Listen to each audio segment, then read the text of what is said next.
Hi, I'm attorney Gregory Dell, joined today by attorney Alexander Palamara, and we're going to discuss long-term disability insurance buyouts with Prudential Insurance Company.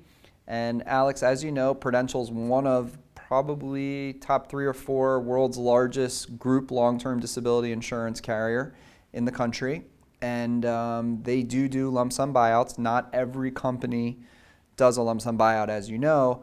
Let's first, in this video, I want to talk about some things that people should expect if they're interested in a lump sum buyout. And I know that you've negotiated hundreds, if not thousands, of these lump sum buyouts with not just Prudential, but with multiple long-term disability insurance carriers. And it's kind of the same type of technique that we use with all of the companies, but there are little nuances with Prudential individual. So first of all, when someone calls you and they want a lump sum buyout, what are some of the things that you need to know up front in order to even know if they're a candidate for a buyout? Right, so people call us all the time. They've been on claim for a month or two, and they see online about buyouts, and they call the first month, they go, I want a buyout. And the first thing I have to tell them is, hold on, you have to wait a little while before the insurance company might be interested in engaging in such negotiations.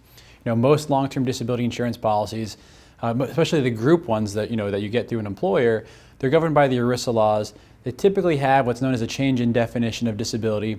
So for the first 2 years, you might be disabled from your own occupation under the policy, but to get benefits beyond those 2 years, you then have to prove that you're disabled from any occupation. Then on top of that, there's also mental health limitation language of the policy. So sometimes if you're dealing with a mental health disabling condition, it's only payable for 24 months. So people contact us all the time saying, I want a buyout. The first thing I say, how long have you been on claim for? If they've been on claim for longer than 24 months, then I say to them, it's a possibility. It depends on their age, depends on their disabling condition. Something that's going to kill you, unfortunately, the insurance company might not be interested in. But there's different parameters that we have to speak to our potential clients and to our clients about whether they are a person that the insurance company might be willing to negotiate with.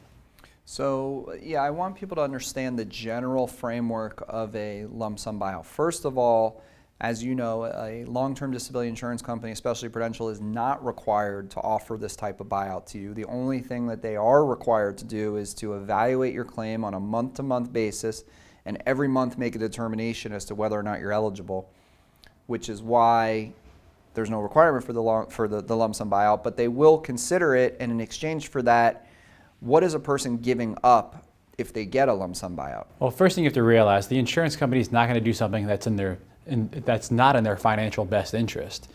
So they are going to give you a large sum of money, but the one thing that you're getting from that, if you take a buyout, I mean, constantly right now, if you're on claim with Prudential, there's an anvil hanging over your head, and the anvil is the fact that they can deny you at any time. So if you do a lump sum settlement, they're going to take that anvil away, and you get a large sum of money, so you don't have to worry about them ever denying your claim. You get this large sum of money, you can walk away. What you're giving up, though, is a lot of money into the future. I mean, let's just say you're supposed to get $1,000 per month for the next 10 years, it's $120,000. If you do a buyout, the first thing you do is a present value calculation, so that $120,000 gets reduced already to maybe $100,000. And instead of negotiating from $120,000, you're actually negotiating from $100,000, and maybe you get $75,000. So if you do a lump sum settlement, you might take home $75,000, but you're giving up the total of $120,000 over the next 120 months. But if you do if you get a large sum of money and you have an idea for an investment, or if you have something you have to pay off, it can give you financial stability. The anvil is gone, and or let's say you maybe find an investment or pay off a house or whatever you need to do. It gives you flexibility. Right. So everyone has their own reasons for why they want to buy out, but a person should not basically be saying, like you did, look, I have 10 years left on this policy. It's $2,000 a month. It's going to pay $240,000, and I'll take 90 cents on the dollar, because it doesn't work like that. So there is this concept known as present value, which is how much money do I need? How much money do I have today that will equal a greater amount down the road? So if you said, to keep it really simple, if you wanted to have $10 10 years from now, how much money would I have to give you today, assuming the money was going to grow at, like, let's just say a 5% interest rate, although nobody's getting that kind of interest rate, but the insurance companies can sometimes get that interest rate, so they tend to use a higher interest rate. And if, in my example, it was 5%, then maybe you need $6 today growing at 5%. would be $10 10 Right. years from now. Don't hold me to that number because it's not Just an it's example. not accurate. It's just an example to Right. show. But people they're shocked because they initially call us and they go, oh, I did the math. My claim is worth $240,000 here, and I want $200,000 of it. right. The other thing that a lot of people need to be aware of is you have people who are maybe in their 40s who are disabled and have at least 20 years left on the policy, and they think, well, again, I did the math. When you get over a certain threshold of maybe 15 years, give or take, the additional years are basically irrelevant. And the reason for that is because money is supposed to basically double every 15 years. And with time value of money and percentages, the longer years really don't add a lot more value to the policy, because the idea is that when you get this lump sum of money, you're having more money over time to grow. So I tell claimants that whenever we've done buyouts, and I'm sure with your experience as well, I have never done a buyout, an uncontested lump sum buyout, where the value of the offer that we got exceeded more than 10 or 11 years of future benefits. No matter how many years were remaining, whether it was 20, 25, even on a lifetime claim, because of this time value of money, which is a little bit of a complicated financial calculation. What are the other factors that people have to be aware of that they can't just, we talked about present value, that they can't just do the calculation and determine this is how much I should get. Talk about what the mortality rating is and how they factor that in as well. Well, the insurance company takes into account the fact that you can die over the next, let's say you have 15 years remaining, and you can die over that sometime, at whatever period you can die over the next 15 years. So let's just say they do a lump sum settlement and you die 15 months later, a year and a half later, you die. Well, at that point, the insurance company, they made a bad investment to do a buyout into your claim. So when they run the numbers and they do their own present value calculation, more often than not, our present value seems to be a little bit higher because they take into account mortality and morbidity ratings, they call it, because they're taking into account the fact that you could die over the next 15 years or how many years you have remaining under your policy. So they kind of discount it even further because of that risk. So the insurance company is not only taking into account the present value of your policy, but also the fact that you can die, and it worries them. It really does. Well, it's no different than if anyone who's watching this video is already on claim, they have a medical condition. And you know that if that person, the claimant with the medical condition, goes to apply for life insurance now versus the person who's the same age and doesn't have any type of medical condition, the person without the medical condition is going to get a lower premium. Right. They're going to pay less for life insurance. They're going to be what's called A+ rated. But the person who has the medical condition, first of all, the insurance company may say you're not insurable, 100%. which deals with the mortality, or they may say we'll offer you insurance, and now your friend who's the same age who got insurance is paying half the amount for the same premium. So that's the example of the mortality. Right. And you may tell them that your mom or dad lived to 100.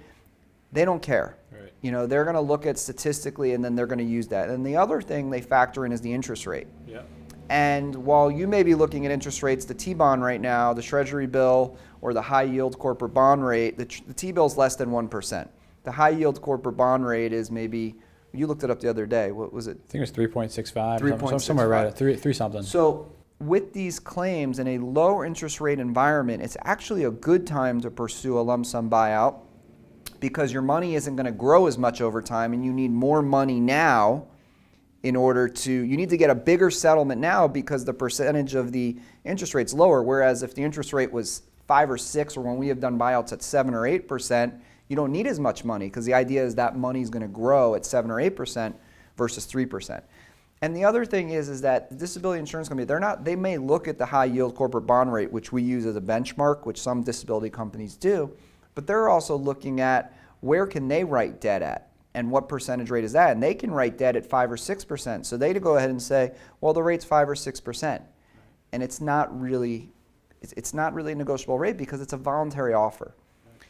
The areas where we're able to add value in terms of these types of lump sum buyouts is digging into the mortality rate, digging into how they're evaluating the definition of disability. I've had people that have called us that actually didn't even realize that they should have had a lifetime benefit as opposed to a regular benefit. Yep. And the value of the offer doubled, if not tripled, because of the way in which they were evaluating the claim. The other value that we're able to offer, especially with Prudential, is the fact that we have that relationship with them, and they know that we know everything about how to evaluate these types of buyouts, and there's not going to be any back and forth in terms of what the policy says or doesn't say, or what the medical condition is, and also possibly being able to change some of their ratings or the way they're looking at the claim, or get them another piece of information that the claimant may not be able to think about, so that we can do everything we can to really maximize the value of this offer. But I do want to stress that a buyout's not necessarily best for everybody. Of course. And the reason we put this video out there is so that you can be aware of what the factors are that go into this thing. We're happy to, at basically a no-risk obligation, try to negotiate a buyout for a claimant. We charge a percentage of whatever the benefit is, or if you've already been offered a lump sum buyout already, we're going to charge a percentage on any additional amount of money that we're able to get for the claimant. So there's no risk in hiring us. There's no hourly fee. And depending upon the type of money that's at stake here, we're always negotiable and flexible on what the attorney fee is going to be for a Prudential buyout. And you may be in a position where Prudential's already reached out to you as a claimant, or you haven't been contacted at all, and that's where we tap into our in-house contacts that we've been dealing with for the past 20 years to negotiate buyouts with Prudential. So no matter where you live in the country, we encourage you to contact either Alex or myself, and we'll immediately provide you with a free initial consultation. We will review your disability policy and discuss all of the aspects of a lump sum buyout with Prudential with you. We also encourage you to spend a little bit of time on our website, where you can get a lot of helpful tips by searching up Prudential, or searching your medical condition, or searching your occupation. You can see lots of reviews about Prudential, things that if you don't end up with a buyout, because Alex, I think we mentioned there's no guarantee. They don't have to give you a buyout, and not every case works in a buyout. Then we hope that you'll find the information on our website helpful to further educate you in terms of keeping yourself on claim going into the future. So no matter where you live in the country, we look forward to the opportunity to help you with your claim in the future. Thank you.